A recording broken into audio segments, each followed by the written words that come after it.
तो स्टूडेंट, स्वागत है आप सभी का हमारी इस YouTube चैनल की क्लास में, जहां पर आज हम साधारण ब्याज के कुछ क्वेश्चन देखने वाले हैं।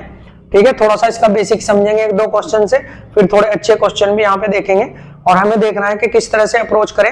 और अगर हम बात करते हैं आरआरबी एनटीपीसी की, तो उसमें बहुत सिंपल से क्वेश्चन साधारण ब्याज से भी पूछे गए थे।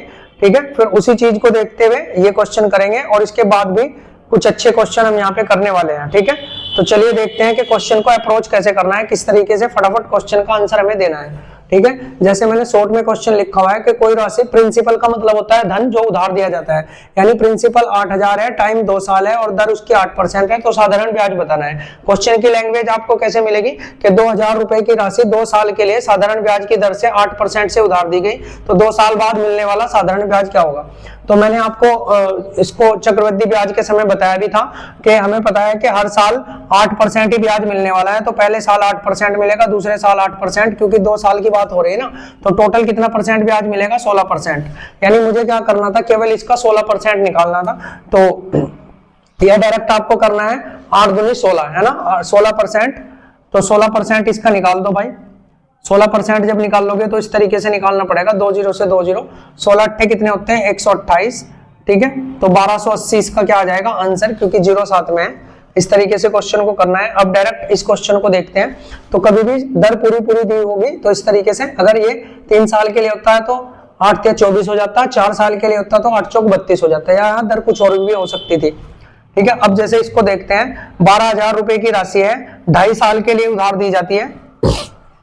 ठीक है, और दर कितनी है, 4%। तो हमें पता है पहले साल और अगले साल का कितने का ब्याज लगेगा, आधे साल का। ठीक है, तो हर साल 4% पहले साल, 4% दूसरे साल, लेकिन अगली बार तो आधे साल की लगेगी तो 2%, यानी सारे को जोड़ लो तो कितना हो गया, 8 8 8 10 और 2 10, सॉरी 8 8 4 और 4 8 और 2 10, तो 10% टोटल निकालना है। तो आपको पता है जब भी किसी चीज का 10% निकाल लेते हैं उसकी 0 कम हो जाती है, यानी आंसर हमारा कितना आ गया, 1200।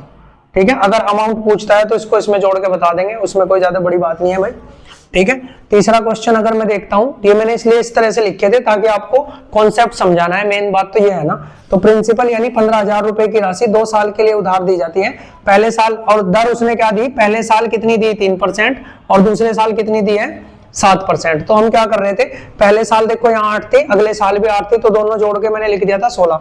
लेकिन अब देखना, पहले साल कितनी है भाई, 3%, और दूसरे साल कितनी है, 7%, यानी टोटल जो ब्याज मिलने वाला है 10% मिलने वाला है। और 10% अभी मैंने आपको बताया कि जब भी पूछेगा तो केवल आपको 0 कम करनी होती है, तो यानी 1500 जो है वो साधारण ब्याज हो जाएगा। ठीक है, इसको देखते हैं एक और क्वेश्चन। कोई राशि साधारण ब्याज की 5% दर से, 5% की दर है साधारण ब्याज पे, 2 साल में कितनी हो गई, 6600 हो गई। ठीक है, तो राशि ज्ञात करो। अच्छा, आपको यह ध्यान रखना है, ये क्या दिया है, अमाउंट, और अमाउंट आपको पता होना चाहिए कि अमाउंट में हमारा प्रिंसिपल भी होता है और अमाउंट में हमारा साधारण ब्याज यानी एसआई भी होता है। और प्रिंसिपल हमेशा कितना होता है, 100%, और एसआई कितना मिला है भाई, 2 साल के लिए 5% है, तो 5 दूनी 10%, एसआई कितना मिला है, 10%, यानी टोटल ये राशि जो हो गई अमाउंट हमारा, हमारे रेशो के हिसाब से ये 110% हो गया। कितना हो गया, 110, जबकि हमें बोला है कितना हो गया, 6600। तो हम क्या करेंगे, इस 6600 को अपने 110 से क्या करेंगे, भाग करेंगे, लेकिन हमें क्या निकालना है, राशि ज्ञात करनी है, और राशि हमेशा कितनी होती है, 100, तो 100 से क्या करेंगे, गुणा। ठीक है, जब भी कभी इस तरह से अमाउंट देगा तो आपको क्या करना है, 100 में जितना भी ब्याज हो रहा है उसको जोड़ के भाग करना है। ठीक है, और राशि निकालनी है, 100 से गुणा करेंगे। 1 0 से 1 0 हटा देते हैं, ये कितनी बार कटेगा, 6 बार, तो 600 ये हो गया और 1 0 वो, यानी 6000 हमारा जो है वो क्या आ जाएगा, आंसर। ठीक है भाई, तो 6000 हमारा आंसर है। इन क्वेश्चन को आप देख लीजिए किस तरीके से मैंने किए हैं। ठीक है, बहुत अच्छे तरीके से समझाने का आपको प्रयास किया है, बस आप चैनल को सपोर्ट करते रहें। अब हम इसका थोड़ा आगे की चीजें डिस्कस करते हैं। ठीक है,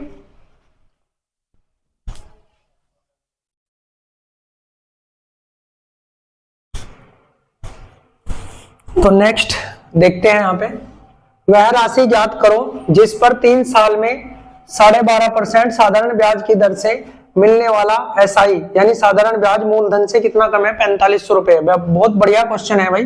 ठीक है, किस तरीके से करना है, देखो इसने क्या बोला है, 3 साल में इतने की दर से मिलने वाला, यानी 1 साल में इतना मिलता होगा ना, 100 पे इतना मिलता होगा, तो इस दर को थोड़ा सही कर लेंगे।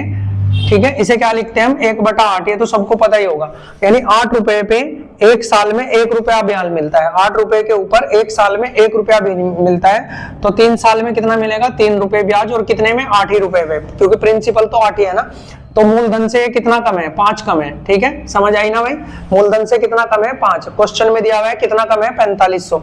तो यानी 5 कितना गुना हो रहा है, 900 गुना। देखो 4500, तो मूलधन का 900 गुना, नोट पे कितना हो जाता है, 7200। तो आंसर हमारा कितना आ जाएगा, 7200। या इसको ऐसा कर सकते हैं, देखो 8 किसके बराबर होगा, 5 बराबर इसके आ गया ना, तो 8 किसके बराबर होगा, तो 5 से भाग करेंगे, 8 से गुना करेंगे, 9 बार जाएगा, नोट पे 7200। ठीक है, समझ आया क्या करना था। 3 साल में 12.5% की दर थी, इसको मैंने सही करके लिख दिया 1/8, यानी 8 रुपए पे 1 रुपया ब्याज मिलता है 1 साल में। तो 3 साल में कितने रुपए ब्याज मिलेंगे, 3 रुपए।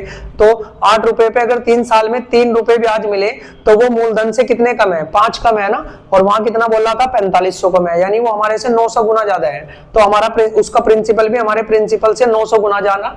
तो जब तुम इसका 800 का 900 गुना ज्यादा करोगे तो नोट पे 7200 ही आएगा। ठीक है भाई, अब दूसरा क्वेश्चन देखते हैं, बहुत बढ़िया क्वेश्चन, और बार बार क्वेश्चन पूछा जाता है पेपर में, और लेकिन करना कैसे है उस चीज को देखना है। मेन चीज तो यह है, क्वेश्चन तो आपको बहुत जगह से मिल जाएंगे, लेकिन करना कैसे है वो अप्रोच देखनी है हमें। ठीक है, तो 625 रुपए के मूलधन पर एक निश्चित समय में 625 के मूलधन पर एक निश्चित समय में 100 रुपए ब्याज मिलता है। यदि ब्याज की दर तथा समय बराबर हो तो ब्याज की दर ज्ञात करनी है। ठीक है, तो जब भी ऐसा क्वेश्चन आएगा कि ब्याज की दर और समय को निरूपित करने वाली संख्याएं बराबर हो, तो आपको क्या करना है, जो ये ब्याज दिया है इसको ऊपर रखना है, और बटे में जो प्रिंसिपल था उसको नीचे रखना है, और गुणा 100 कर देना है, और इसे रूट में लेना है बस। ठीक है, रूट में लेना है आपको। दर पूछी तो दर निकल जाएगी, समय पूछा था समय निकल जाएगा। ठीक है, अब आप देखना 100 गुना 100 है तो 100 बाहर आ जाएगा, और ये किसका वर्ग है, 25 का। ठीक है, तो यहां से क्या हो जाएगा हमारा 25 चौका 100, यानी 4% की दर हमें यहां से मिलने वाली है। ठीक है, तो ये क्वेश्चन इस तरीके से भाई हमने कर लिए। अभी और क्वेश्चन आज इस वीडियो को यहीं पे छोड़ देते हैं। तो 4% हमारा आंसर आ गया इसका। ठीक है, अगर वीडियो आपको पसंद आई है तो इसको जरूर लाइक करना और चैनल को सब्सक्राइब करना और अपने दोस्तों में भी शेयर करना। थैंक यू फॉर वॉचिंग, मिलते हैं नेक्स्ट वीडियो में।